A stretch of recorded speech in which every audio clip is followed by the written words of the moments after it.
I loved it. It was real nice growing up. I came up in a mixed neighborhood, and so we just had fun, and everything was just fine. Um, the stores downtown, the theaters on the north side, we had everything. But downtown, they had all kind of shopping centers, and you could walk down there, and it would be downtown was just people was there every day, just going in and out of the shops, and we had a good time coming up. Now, was Everybody was just happy all the time. We could just you didn't have to lock your doors. You didn't have to lock your cars. I remember if you go down the street, that's when they had to roll up the windows. And if it's raining, if the people weren't there, they would get in your car and roll your windows up and keep on going. They wouldn't take you didn't hear nobody taking nobody's car. 'Cause you could park your car anywhere and leave the windows down. They would get in there and roll them up for you. All of the streets was just so pretty. Everybody looked like they kept the grass cut, the tree. It was just flowers. It was just pretty. It was just all over on the north and the south side. It was just a pretty little city, clean. Because see, uh, they had street cleaners. That was a job for a lot of people that worked at night, and they kept the streets washed. They had water come down all of the streets and all in the neighborhoods and wash the streets all the time. That was the city. And they picked up your trash every day. They had just oodles of trash trucks down there on Hartford. And that was, people had jobs. You never did see nobody with the carts and standing on the street begging and stuff. 'Cause you could get a job. Everybody could work if you wanted to work. It was jobs everywhere. Everywhere. You could work. You didn't see nobody staying on the street and stuff. Everybody had some place to stay. Everybody could work. Everybody could pay their bills. I remember going to the Colisuem. It was down there on Elgin. What was that, 8th or 9th Street, somewhere down in there. And they used to have the wrestling matches. And it would be packed. I think it was on Monday nights. I mean, it would be packed. And the where we would sit at, it looked like we were sitting on another street in this place, because they had all of the blacks right close together, and we had a little. You never was down there on the floor where the ring was. You never. Those way you could see maybe one or two blacks that was down there, but they worked there and they were standing at the doors or something. But you couldn't, if you had the money, and a lot of them had the money to buy a seat down on the floor, but they wouldn't sell it to you. So you had to sit back up there. I remember that. There's a lot of places you could go to, but you had a certain place you had to sit.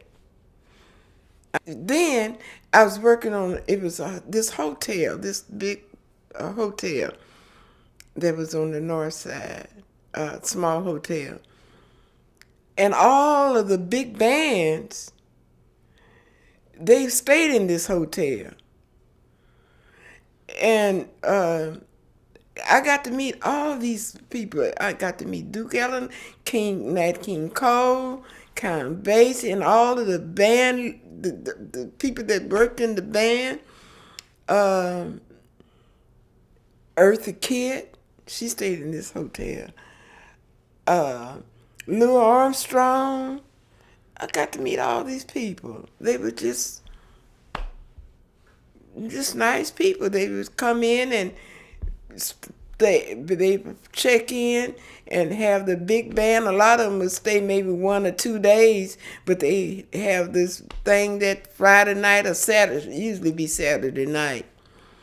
Then they would leave out sometimes Sunday or Monday. So you got to meet them all, huh? Yeah.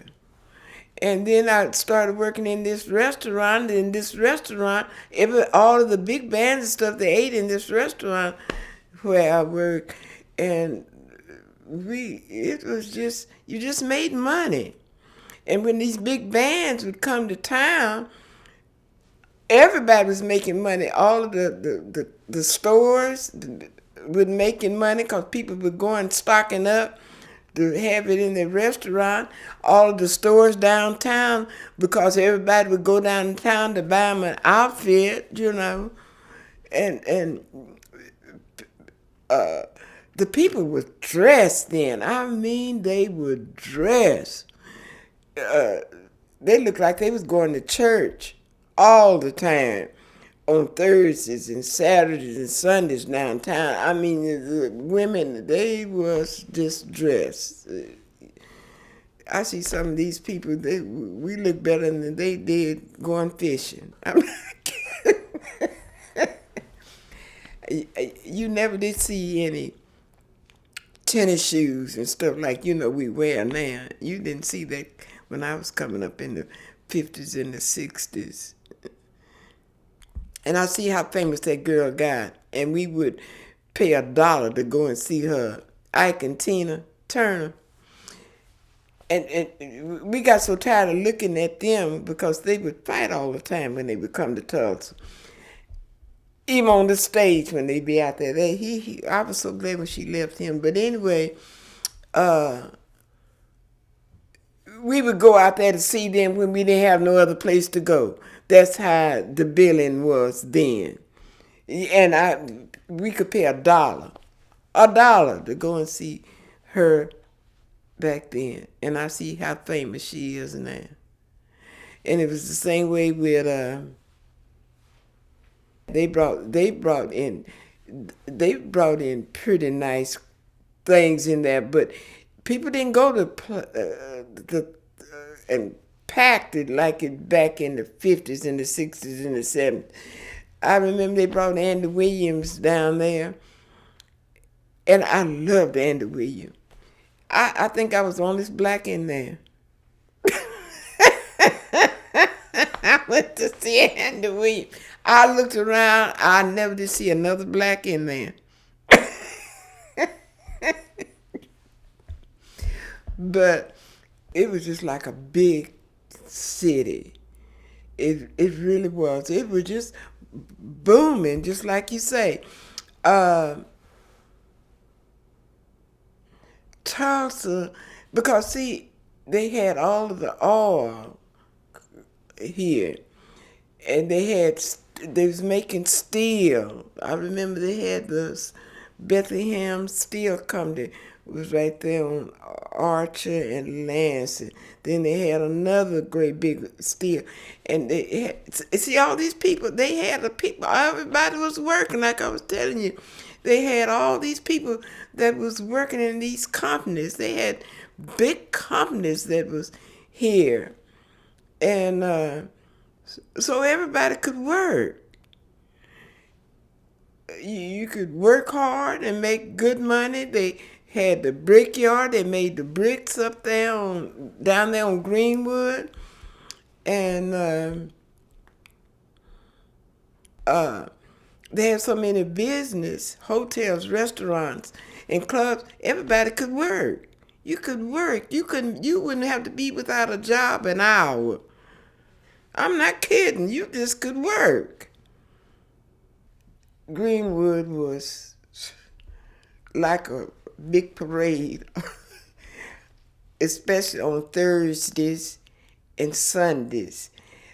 All of the maids that worked on the south side They all came to down on Greenwood, and Greenwood, it had all kind of cafes and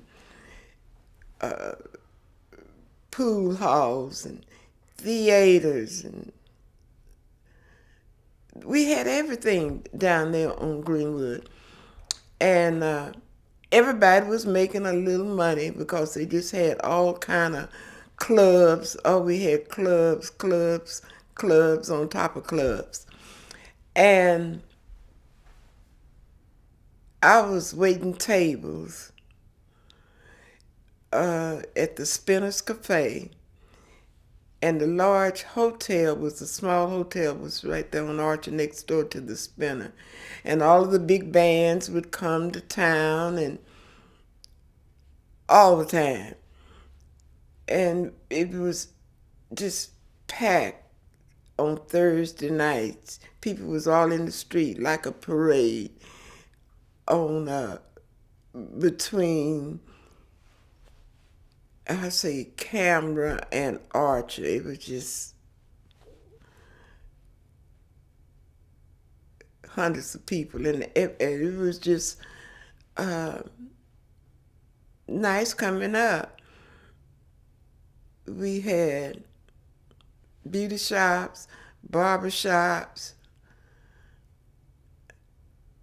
And there were so many of these things.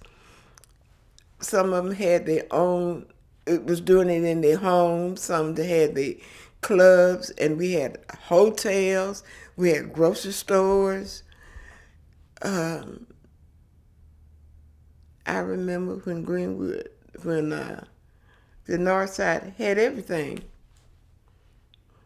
You didn't even have to go on the South Side, because a lot of the people on the South Side, we had better clubs on the North Side than they did, because we was getting the big bands in, like Count Basie, Duke Ellington, all the big bands from everywhere. It was always on the North Side, at the Big Ten, the Rose Room, it's Clarence Love Lounge, and they had real nice clubs, and they had some dinky clubs, but they had a lot of nice clubs. So it was really good coming up in Tulsa. I'm so glad that I got to see it, and it's so sad to see it now and think about the times when it was just, everybody was just having a really nice time. It was certain stores downtown that we couldn't even go on those floors. If you even had the money to buy anything, you still couldn't go on those floors to buy.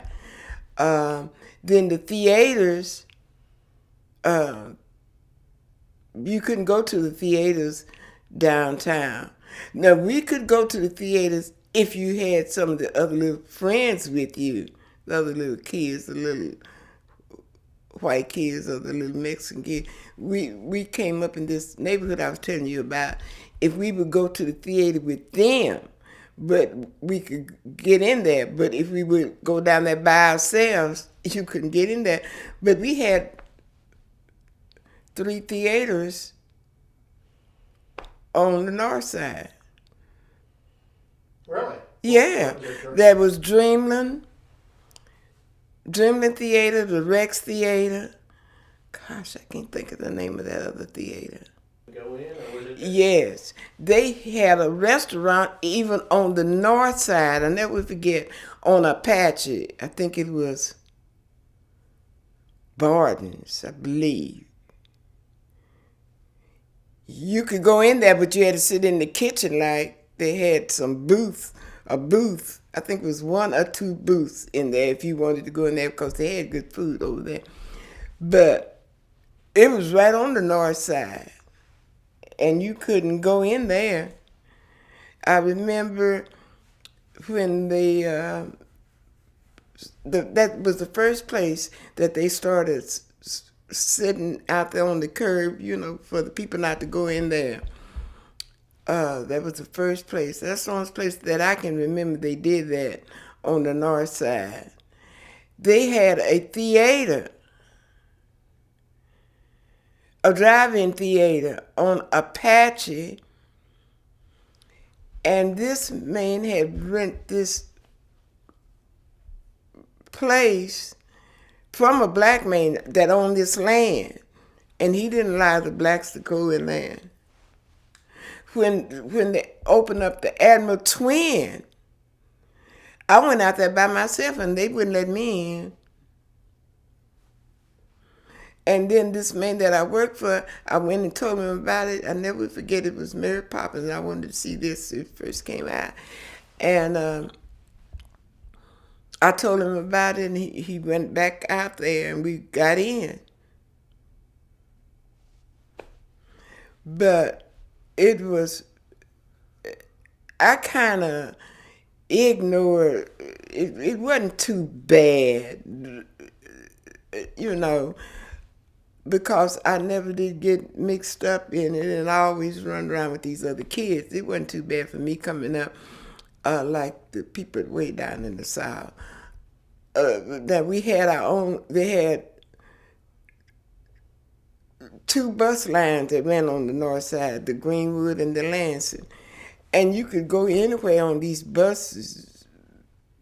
But when you would go downtown on, I think it was on 6th Street or 7th Street, you could get a pass, then you get on a bus to go on the south side.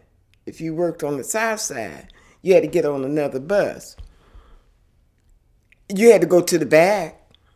You couldn't sit, I mean, if it was seats in the front, you couldn't sit there. Because I got thrown off the bus 2 or 3 times. Huh? Yeah. They stopped the bus. You had to get off because and my mother was saying, well, honey, go to the back. No, I paid. I kept on telling, I paid. I'm not going to the back. Why would I go to the back and there's a seat up here? And so they wouldn't move the bus till I got off. That's crazy. People today wouldn't even. Oh. Couldn't even comprehend. They would snatch the bus driver off the bus. But no, they couldn't do that now. See, it was Seidenbach, I think that was the name of this store. Vanderveers. And it was maybe 5 or 6 stores that you couldn't go. You could go in there like on the 1st floor, 2nd floor or something, but where they had the better dresses and suits and things, you couldn't go on that floor. And I remember it's Dillard's now, but it was Brown Duncan's then. If you wanted to get a hat, the woman would sit you in a room. You couldn't be out there on the floor like the other people and try on hats. She would bring you hats in there that she thought that you would like to try on. You better not try on no hat out there on the floor.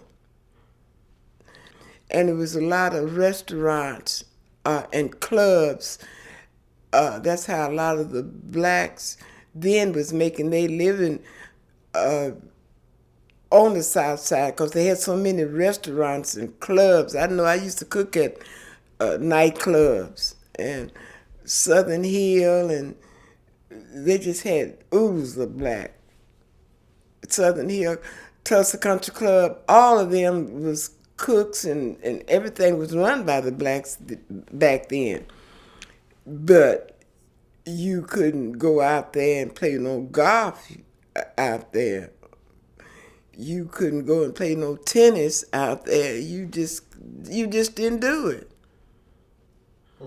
You couldn't go and I remember I was keeping some kids at the Royal Arms down there on Skelly Bypass, Royal Arms Apartments.